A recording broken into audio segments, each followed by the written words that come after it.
जी, बिस्मिल्लाहिर्रहमानिर्रहीम। व्यूअर्स, आप देख रहे हैं program UK immigration law with Zahir Chaudhary.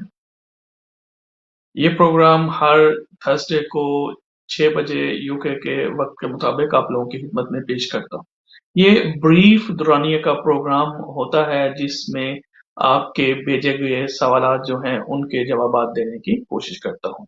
और मेरी कोशिश ये होती है कि आपसे ज़्यादा से ज़्यादा सवालात जो हैं वो उसको इसमें शामिल किया जाए और आप तक वो इन्फॉर्मेशन पहुँचाई जाए जिसकी वजह से आप कोई भी स्टेप लेने से पहले आपको पता हो कि आप वेयर यू स्टैंड। वो मेरे दोस्त, बहन, भाई जिन्होंने अभी तक ज़ेडएमसी टीवी यूट्यूब चैनल्स को सब्सक्राइब नहीं किया, उनसे दरख्वास्त है कि वो इसको सब्सक्राइब कर लें ताकि मेरे आने वाली तमाम जो वीडियोस हैं लॉ से जुड़ी हुई वो आप लोगों तक बगैर किसी ताखीर के पहुंच सके। तो इससे ये होगा कि आप इस चैनल के थ्रू यानी ज़ेडएमसी टीवी यूट्यूब जो है इसमें क्योंकि बहुत सारी वीडियोस जो हैं वो मेरी मौजूद हैं डिफरेंट टॉपिक्स के ऊपर, तो मैं उम्मीद करता हूं कि आप सब लोग जो हैं वो इस मेरे चैनल से बहुत ज्यादा फायदा जो है वो उठा सकते हैं। चलते हैं जी आज के प्रोग्राम की तरफ। अच्छा, आज क्योंकि बहुत सारे लोग ये सवाल मुझसे पूछते हैं कि जी हम यूके आना चाहते हैं, जी यूके कैसे हम आ सकते हैं, क्या करना चाहिए, क्या नहीं करना चाहिए। तो ऐसी सूरत हाल में मैंने सोचा है कि सवालात के साथ साथ मैं एक जो है वो सीरीज जो है अब शुरू करता हूं कि आप किस किस कैटेगरी में यूके में आ सकते हैं और उसकी रिक्वायरमेंट क्या है और आपको क्या करना चाहिए। इस हवाले से अगर आप आज का टॉपिक देख लें तो उस पे लिखा हुआ है do you want to come UK part one. तो आज इस सिलसिले में पहला जो है प्रोग्राम है कि आप किस किन कैटेगरीज में यूके आ सकते हैं। ठीक है, आज जो बात होगी मेरी वो बात होगी कि विजिट वीजा। सबसे पहले जो सबसे पहली कैटेगरी जिसमें ज्यादातर लोग जो हैं वो अप्लाई करते हैं तो वो है विजिट वीजा। चाहे वो फैमिली विजिट हो चाहे वैसे आप करने के लिए आ रहे हैं। तो आज हम फैमिली विजिट वीजा जो है उसके बारे में मैं गुफ्तगू करूंगा। अगेन बहुत सारे लोग जो पूछते हैं सवाल, ये प्रोग्राम जो है और ये आज का जो टॉपिक है ये उनके लिए है ताकि उनको पता चल जाए कि भाई अच्छा ये क्या करना है।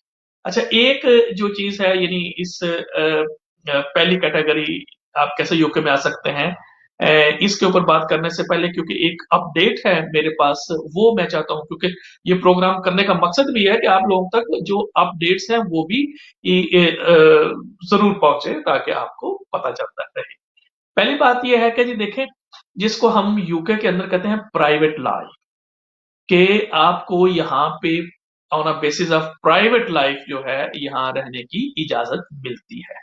वो क्या प्राइवेट लाइफ है जी, उसमें ऐसा होता है कि वो लोग जो कि 18 साल से कम जिनकी उम्र है वो बच्चे अगर यूके के अंदर 7 साल उन्होंने गुजार लिए हैं तो वो फिर एप्लीकेशन करते हैं अंडर प्राइवेट लाइफ के जी अब हमें यहाँ रहने की इजाजत दी जाए।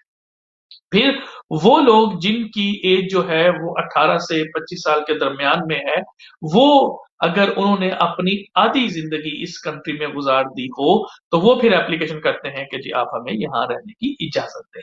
इसी तरीके से फिर वो लोग जिन्होंने यूके के अंदर 20 साल उनका कयाम हो चुका हो तो वो फिर ये एप्लीकेशन करते हैं कि जी आप हमें यहाँ रहने की इजाजत दें।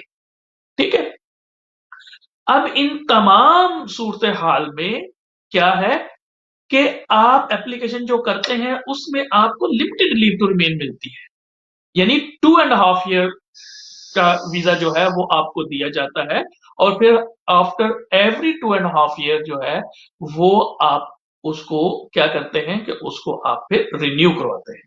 और जब आपको इस रूट के ऊपर यानी प्राइवेट और फैमिली लाइफ के रूट जो है उसमें जब आपको 10 साल पूरे हो जाते हैं तो फिर आपको इंडेफिनेट लीव टू रिमेन मिलती है। अब इसमें जो अपडेट है वो क्या है? अपडेट ये है कि अब अगर कोई एप्लीकेंट जिसकी उम्र जो है वो 18 से 24 साल के दरमियान में है। 18 से 24 साल के दरमियान में है और उसने अपनी जिंदगी के अपनी आधी जिंदगी, हाफ ऑफ हिज और हर लाइफ अगर यूके में स्पेंड कर ली है, तो फिर अब वो इंस्टेड ऑफ के 2.5 ईयर का वीजा वो अप्लाई कर सकते हैं सेटलमेंट के लिए, यानी इनडेफिनेट लीव टू रिमेन के लिए। कुछ इसमें जरूर उन्होंने कहा कि जी इमिग्रेशन का ब्रीच नहीं होना चाहिए, लेकिन ऑब्वियसली अगर कोई शख्स जो है वो पेरेंट्स के साथ आया है, तो पेरेंट्स ने कोई ब्रीच किया है तो उसको जो है वो आप एट्रीब्यूट नहीं कर सकते। इसके ऊपर बहुत सारा लॉ मौजूद है बच्चों को।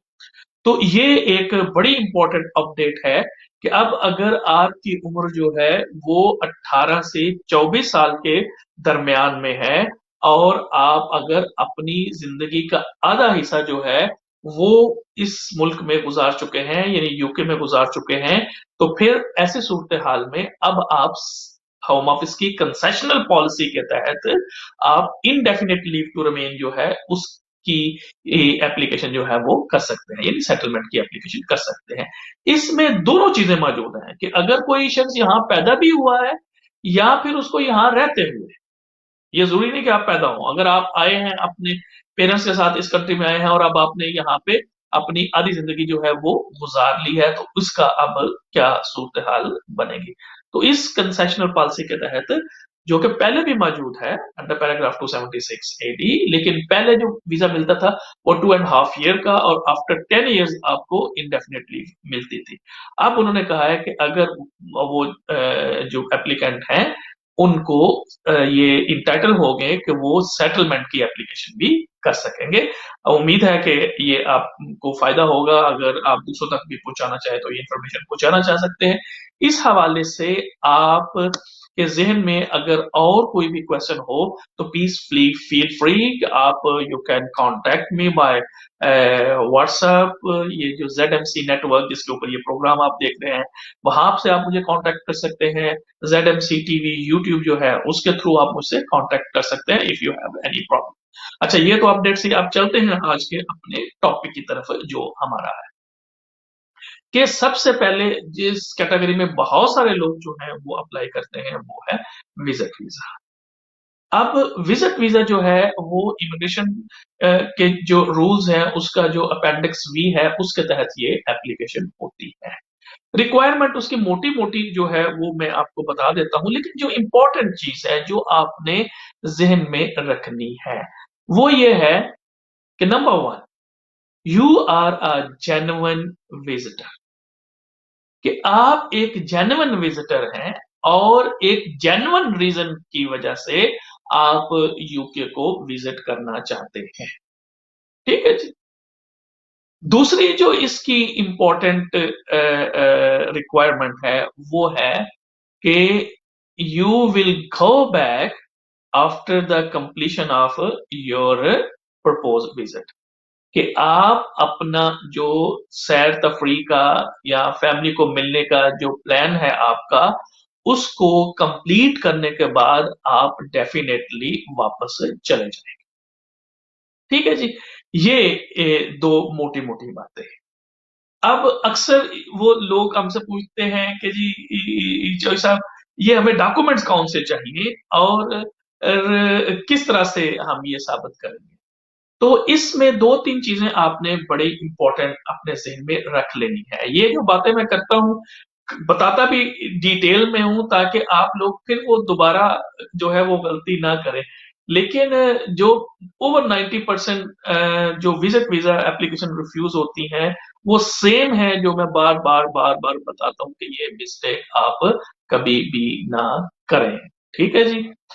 तो इस वजह से अब बात यह है कि हमने जैसे अभी मैंने कहा कि वो ये कहते हैं कि आप बताएं या साबित करें कि आप जो है you have intentions to go back, कि आप का ये इंटेंशन है कि आप जब आपका विजिट वीजे की जो मयाद है या जो भी आपने कहा है वो जब पूरा हो जाएगा तो फिर आप वापस चलें। अच्छा देखें, ये इंटेंशन जो है या नीयत जिसको आप कहते हैं, ये तो क्योंकि एक स्टेट ऑफ माइंड है, आपके ज़हन में है। अब इसको आप कागज़ों से कैसे साबित करेंगे? कागज़ों से तो नीयत साबित नहीं होती, नीयत तो स्टेट ऑफ माइंड है, कि आपके ज़हन में क्या है, ठीक है? लेकिन अब लॉ ये कहता है कि इस पे आप इस तरह से करें कि आप जो एंटी क्लीयरेंस ऑफिसर है, उसको वो तमाम डॉक्यूमेंट जो है वो आप लगाएं जो ये साबित करें कि जी जिस भी कंट्री से आप बिलोंग करते हैं वहां पे आपकी टाइज इस कदर मजबूत हैं, यानी आपका ताल्लुक, आपकी जड़ें उस मुल्क के साथ इस कदर ज्यादा मजबूत हैं कि आप यूके के अंदर नहीं रह सकते, कि यू विल गो बैक, कि आपके पीछे इंसेंटिव बहुत है, यानी जिसको हम पुल फैक्टर कहते हैं कि जी ये तो पुल फैक्टर है, आपने वापस जाना है। मसलन अब उसमें क्या क्या है, मसलन सपोज करें कि आप शादीशुदा हैं, तो ऐसे सूरत हाल में जो भी स्पाउस आ रहा है, अगर पीछे एक स्पाउस है तो ये स्पाउस जो है ये एक पुल फैक्टर है कि एक अपने हस्बैंड को या बीवी को छोड़ के वो ये कैसे यहाँ पे रहेगा, तो आपने मैरिज सर्टिफिकेट जो है वो देना है आपने। फिर इसी तरीके से अगर बच्चे हैं इन्वॉल्व, तो अब बच्चे जो हैं वो भी एक इंसेंटिव है, वो भी अब पुल फैक्टर है, ठीक है, कि जिनके बच्चे हैं वो अपने बच्चों को छोड़कर यहाँ पे क्या करेंगे। तो बच्चे जो हैं, अब वो जहां बच्चे मौजूद हैं, वो बच्चों के बर्थ सर्टिफिकेट आप साथ लगाएंगे।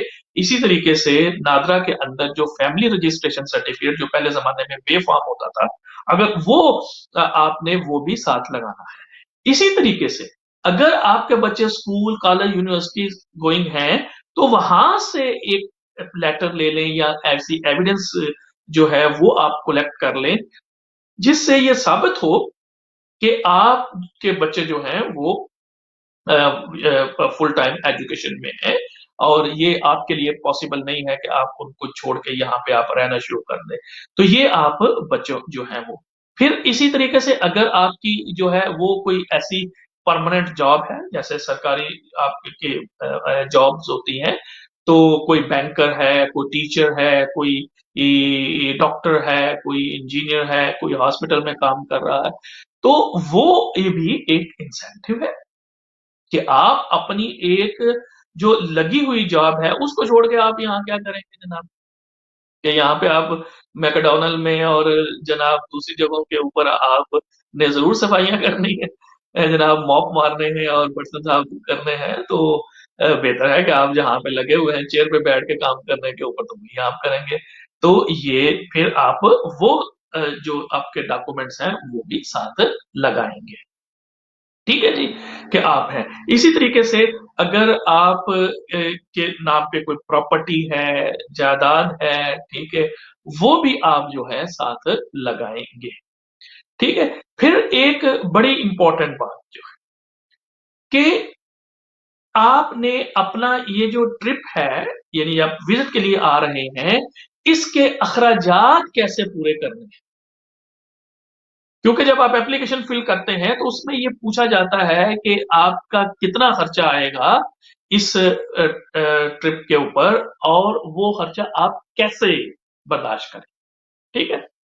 अब इसमें ये सबसे ट्रिकी पॉइंट है जिसकी वजह से जो विजिट वीजे हैं वो रिफ्यूज होते हैं, ठीक है जी। इसलिए इसको जरा ध्यान से समझ लें और पल्लू से बांध लें भाई साहब, ठीक है जी। अब मैंने एक देख रहा था कोई रिफ्यूजल किसी का, तो उन्होंने कहा कि जी आप तो ये कह रहे हैं कि आपकी जो महाना इनकम है वो है आपकी तकरीबन अराउंड 50,000 रुपया, लेकिन पिछले 10 महीनों में आपके अकाउंट के अंदर सिर्फ जो है वो कोई 400 रुपया आया है। तो फिर आप मुझे बताएं कि वो होम ऑफिस अगर रिफ्यूज नहीं करेगा, एंटी क्लियरेंस ऑफिसर अगर रिफ्यूज नहीं करेगा, तो फिर और क्या करेगा। क्या आप कह रहे हैं कि जी मेरी इतनी इनकम है हर महीने की, और दूसरा फिर ये है क्या आपके अकाउंट में पैसा ही को नहीं आ रहा। यानी याद रखिए कि आपके जो ट्रू फाइनेंशियल सर्कमस्टांसिस हैं आपने हर सूरत में वो होम ऑफिस को बताना है। अब दो सूरतें हो सकती हैं, एक आपका करंट अकाउंट है जिसमें आपके पैसे आ रहे हैं, यानी आपकी सैलरी आ रही है, या अगर बिजनेस कर रहे हैं तो वो बिजनेस आप उसके अंदर आ रहा है। फिर दूसरी ये है कि अगर आपका सेविंग अकाउंट है, ठीक है, तो वो सेविंग अकाउंट के अंदर जो आपके पैसे हैं वो भी आप इस्तेमाल कर, उसकी स्टेटमेंट भी आप करते हैं। हाँ, ये जो फिक्स डिपॉजिट वाले होते हैं, ठीक है, या किसी ने बॉन्ड्स लिए हुए हैं या सर्टिफिकेट लिए हुए हैं, तो इनको होम ऑफिस जो है वो कंसिडर नहीं करता कि ये मनी जो है आपके डिस्पोजल पे अवेलेबल है। तो सिर्फ सेविंग अकाउंट जिसको आप इस्तेमाल कर सकते हैं, और अपना करंट अकाउंट जो है उसको। तो ये मैं बता रहा था कि जो आपकी इनकम है हर महीने की, वो आपके अकाउंट में शो होनी चाहिए, ठीक है, जितनी भी है। उसके बाद फिर ये देखा जाएगा कि क्या आपके जो फाइनेंशियल सर्कमस्टांसिस हैं उससे ये आप जो यूके का ट्रिप करना चाहते हैं वो पूरा हो सकता है या नहीं हो सकता। अब इस पे दो चीजें हैं, फिर अगेन बड़ी बारीक बीनी से आप लोगों को समझा रहा हूं, तो समझने की भी कोशिश कर लें और फिर वही गलतियां जो है वो ना दोहराएं। क्योंकि यही बार बार जी के आपको वहां पे जो एजेंट हजरात होते हैं और जो अनक्वालिफाइड लोग होते हैं, वो आपको कहता है जी स्टेटमेंट बनानी करें, शुरू कर दीजिए, स्टेटमेंट बनानी शुरू कर दीजिए, स्टेटमेंट बनानी शुरू करें। और उसमें फिर आप ऐसा ही कहते हैं जी कि क्या करते हैं जनाब, लाख रुपया डाल दिया, वो फिर निकाल लिए 50, 50 फिर डाल दिए, फिर 50 डाल दिया, लाख फिर डाल दिया, यानी डाल रहे हैं निकाल रहे हैं। लेकिन आप ये साबित नहीं कर सकते कि ये जो आप पैसे निकाल रहे हैं डाल रहे हैं इसका सोर्स क्या है। जब तक आपके डिपॉजिट का सोर्स नहीं पता चलेगा, एंटी क्लियरेंस ऑफिसर कभी भी आपको वीजा नहीं देगा। ये मेरी बात लिख लें कि जो भी आपने बात फाइनेंशियल सर्कमस्टांसेस बताने हैं, वो फिर आपने उसको उसकी एविडेंस देनी है कि जी ये मैं 50,000 कमा रहा हूँ, ये मेरे अकाउंट में आ रहे हैं जी, ठीक है, कहां से कमा रहा हूं मैं ये 50,000, ठीक है। अगर ये मेरे बिजनेस में आ रहे हैं तो फिर आप बिजनेस अपनी सारी डिटेल्स जो है वो लगाएंगे वहां पे, ठीक है। तो इस तरह से अब अगर, क्योंकि जो मैंने अब कहा कि जनाब एक तो ये है कि जनाब आप जेन्युइन विजिटर हो, फिर ये है कि जनाब आप प्रपोज विजिट के बाद वापस चले जाएंगे हर सूरत में। फिर तीसरा ये है कि आपके पास इतने सोर्सेज हैं कि आप अपने आप को यूके के अंदर जितना भी आपका स्टे है वहां पे, वो उसके दौरान आप अपने आप को मेंटेन भी करेंगे और अपने आप को अकोमोडेट भी करेंगे किसी एडिशनल फंड्स के बगैर, पब्लिक फंड्स के बगैर।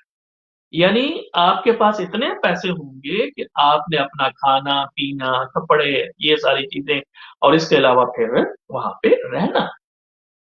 अब सम टाइम यहाँ का जो यूके का जो स्पॉन्सर है, जो कि इनविटेशन भेज रहा है किसी को यहाँ आने के लिए, वो अपने स्पॉन्सरशिप लेटर में ये बात कंफर्म कर देते हैं कि जनाब हम इस शख्स को बुला रहे हैं विजिट के लिए, हमें विजिट करें, ये उसकी रीजन है, और इसको यहाँ रखने की जिम्मेदारी हमारी है, ठीक है।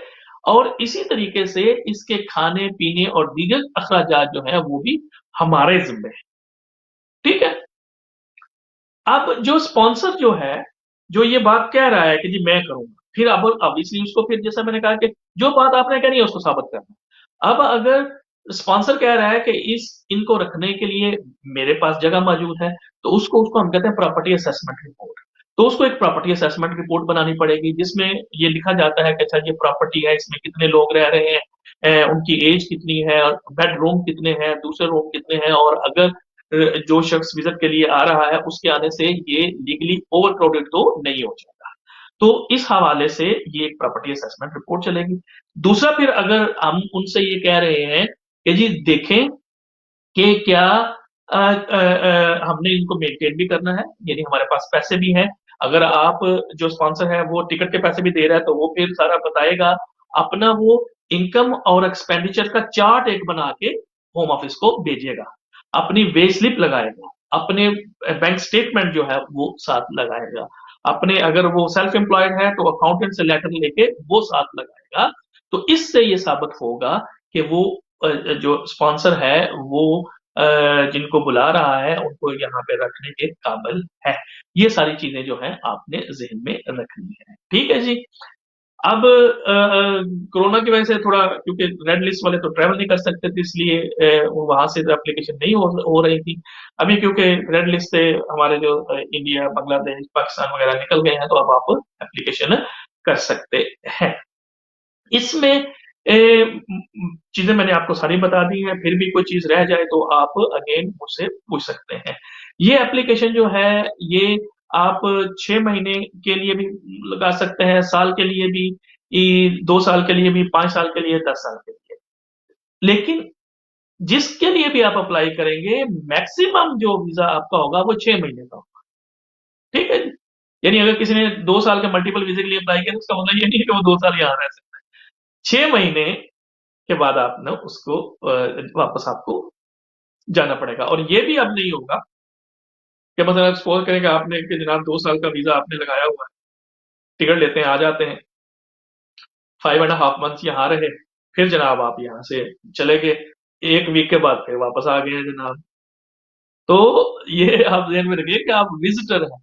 ऐसा नहीं है कि आप जो है वो पाकिस्तान, लेट्स सपोज के पाकिस्तान जाते हैं सिर्फ विजिट करने के लिए और रहते यहाँ यूके में हैं, तो वो फिर पर्पस जो है वो विजिट वीजा का खत्म हो जाता है और आपका वीजा कैंसिल भी हो सकता है और आपको एयरपोर्ट पे स्टॉप करके आपको वहीं से वापस भी भेजा जा सकता है। लिहाजा जितना वक्त आप अपनी एप्लीकेशन में लिखते हैं, मतलब मैंने एप्लीकेशन की 6 महीने के विजिट के लिए, उसमें मैंने कहा है कि जी मैं जा रहा हूँ वहां पे 4 वीक के लिए, 5 वीक के लिए, तो मैं अभी आपको सजेशन है 4 या 5 वीक जब भी आप जो भी आपने लिखा है, जब वो पूरा होने वाला हो तो उसी के अंदर आप लोग वापस चले जाएंगे। although कि आपके पास 6 महीने की वीजा होता है, लेकिन अगर आप नहीं जाएंगे तो फिर अगली दफा जब आप एप्लीकेशन करेंगे तो उसमें शायद प्रॉब्लम हो सकती है।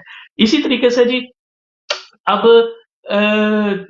ये भी बात हो गई है कि जी अब जो फीस है वो 6 महीने की अलहदा फीस है, साल की अलहदा है, 2 साल की अलहदा है, 5 साल की अलहदा है। ये सिर्फ फीस का फर्क है। बाकी सारे जो डॉक्यूमेंट्स हैं वो आपके वही लगने हैं जो मैंने अभी आपको बता दिए हैं। ठीक है। कोई भी डॉक्यूमेंट जो कि इंग्लिश में ना हो, आपने उसको इंग्लिश में ट्रांसलेट कराना है और उसको वहां से सर्टिफाई करवाने के इसके साथ आपने लगाना है। ये एप्लीकेशन ऑनलाइन अब होती है। अगर और जैसे मैंने कहा कि नॉर्मली जो नॉर्मल स्टैंडर्ड था कोरोना से पहले, 2 वीक के अंदर अंदर जो ज्यादातर ओवर 95% एप्लीकेशन जो है वो डिसाइड हो जाती है। तो अब भी वो कह रहे हैं कि हम कोशिश कर रहे हैं कि इसको हम करें, लेकिन अब इस पे बहुत ज्यादा टाइम जो है वो नहीं लगता। इसमें बस सिर्फ एक जो अब मसला है इसमें, जो कि हम समझते हैं कि थोड़ी सी ज्यादती है ये एप्लीकेंट्स के लिए, वो ये है कि अगर किसी वजह से एंटी क्लियरेंस ऑफिसर आपकी इंफॉर्मेशन से सेटिस्फाई नहीं है और वो आपका जो एप्लीकेशन है वो रिफ्यूज करता है, आपको वीजा नहीं मिलता, तो अब इसके ऊपर राइट ऑफ अपील नहीं है। ठीक है। तो उसमें मैं सिर्फ फिर ये कहता हूँ, एक तो ये है कि सबसे पहले जब आपने एप्लीकेशन करनी है तो उसमें रश ना करें। जिस तरह से मैंने कहा है कि वो तमाम डॉक्यूमेंट्स आप इकट्ठे करें जो साबित करें कि आपकी अपने मुल्क के साथ जो टाइज है वो बहुत स्ट्रांग। जो शख्स आ रहा है वो अपने बहन भाइयों के से लेटर ले ले जनाब, वो अपने बच्चों से लेटर ले ले जनाब, वो अपने एम्प्लॉयर से लेटर ले ले, वो जनाब अपने, अगर वो किसी ऑर्गेनाइजेशन का, किसी पोलिटिकल पार्टी का है, वो काउंसलर है, वो मेंबर पार्लियामेंट है, वो, तो ये सारे डॉक्यूमेंट किसी और ऑर्गेनाइजेशन, ह्यूमन राइट, तो वहां से वो एविडेंस ले ले, जिससे पता होता है कि अपने ही कंट्री में ये बहुत मजबूत जड़ें रखता है, इसको वहां जाने की क्या जरूरत है, ये सिर्फ जा रहा है पर्टिकुलर रीजन के लिए और वहां जो ही ये रीजन खत्म होगी ये वापस आ जाएगा। इसी तरीके से जी फिर जैसे मैंने कहा है कि अगर फिर भी आपने सारे डॉक्यूमेंट्स जो है वो ध्यान से लगाए हैं और होम ऑफिस जो है वो उसको फिर भी है वो रिफ्यूज करता है एंटी क्लियरेंस ऑफिसर, तो फिर ये देखना पड़ेगा कि वो किस ग्राउंड पे उसने उसको रिफ्यूज किया है। अब अगर आप समझते हैं कि जिन चीजों पे उसने रिफ्यूज किया है उसको हम एड्रेस कर सकते हैं, यानी शायद वो कहेगा अच्छा ये डॉक्यूमेंट ठीक नहीं है, ये नहीं है, तो ऐसे सूरत हाल में मेरी सजेशन आमतौर पर ये होती है कि आप एक नई एप्लीकेशन ही करें। ठीक है। अब सपोज करें कि आपने कई दफ़ा लोग आते हैं 3-3 4-4 एप्लीकेशंस कहते हैं जी हर दफ़ा करते हैं, रिफ्यूज़ हो जाते हैं, लेकिन हम देखते हैं कि बार-बार वही जो मिस्टेक है वही कर रहे होते हैं। लेकिन अगर आप समझते हैं कि आपने 2-3 दफ़ा एप्लीकेशन की है और जो एंटी क्लियरेंस ऑफिस है उसको अननेसेसरी जो है वो रिफ्यूज़ कर रहा है, तो ऐसी सूरत-ए-हाल में फिर मैं ये सजेस्ट करूँगा कि आप उसको थ्रू जुडिशियल रिव्यू, थोड़ा कॉस्टली भी है और उसपे टाइम भी ज़रा लग जाता है, लेकिन आप दूसरी साइड पे देखें, आप बार-बार एप्लीकेशन कर रहे हैं, उसमें भी टाइम लग रहा है, उसमें पैसे भी लग रहे हैं। तो आप एक दफ़ा जुडिशियल रिव्यू में इस चीज़ को चैलेंज करके देख लें कि जी अननेसेसरी तमाम जो रिक्वायरमेंट है वो पूरी करते हैं और तो इसके बावजूद जो है वो रिफ्यूज़ कर रहा है। तो वो अगर आप जुडिशियल रिव्यू के तहत आप उसको करेंगे, चैलेंज करेंगे तो उसमें हो सकता है। जब उसमें क्योंकि जुडिशियल रिव्यू में पहले प्री-एक्शन प्रोटोकॉल लेटर भेजना पड़ता है, तो सम टाइम ये है कि होम ऑफिस उसी लेटर के बाद ही कहता है ठीक है जी आप हम आपका जो अपना डिसीजन है उसको ओवरटर्न करते हैं और आपको वीज़ा जो है वो दे देते हैं। लेकिन ये क्योंकि जुडिशियल रिव्यू एक बड़ा कॉम्प्लेक्स और लीगल मैटर है, इसलिए आप खुद करने की बजाय मैं सजेस्ट करूँगा कि किसी लॉ नोइंग बंदे को जिसको पता हो प्रॉपर लॉ का, उससे कंसल्ट ज़रूर करें और उससे पूछ लें कि कितने चांसेस जो है, क्योंकि एक्सपेंसिव है कि ये ना हो कि आप खुद करने की कोशिश करें, पैसे भी इतने थाउज़ेंड्स ऑफ पाउंड इसके ऊपर लगा दें और फिर वो मसला उधर का उधर रहे। मैं उम्मीद करता हूँ जी कि जो विज़िट वीज़े के हवाले से आज सारी बातें जो हैं, वो मैंने आपको बता दी हैं कि ये under immigration rules appendix B के तहत होता है। आप अगर देखना चाहें तो उसको पढ़ भी सकते हैं।